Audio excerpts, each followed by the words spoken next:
Kadang iku lho guys ya, nunggu bayaran.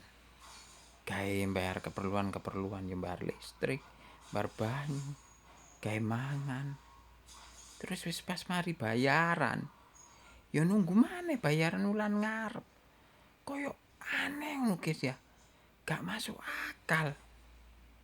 Tapi yo ancen wong lanang ku guys ya. Kudu kerja. Ya Mas yo gak ketok hasile didik ngono. Pokoke ketok riwah-riwi ngono pokoke. Ketok sibuk lah pokoke. Lah wong yo apa? Pingine ku yo nabung nyisihno dhuwit didik-didik ngono ya.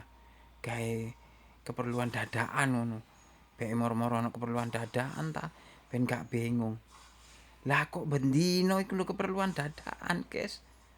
Ya apa iso nabung? Wong padahal pengin nabung iku ya ben iso tiap minggu iku mlaku-mlaku, terus ngopi. Jare wong-wong ngono iku healing ngono iku lho, guys. Lah kok eling omongane Pak Gubernur iku lho. Pak sopo iku ya? Pak Dedi iku lho ya. Nek melarat gak usah kakehan gaya. Wah. Ya wis, guys.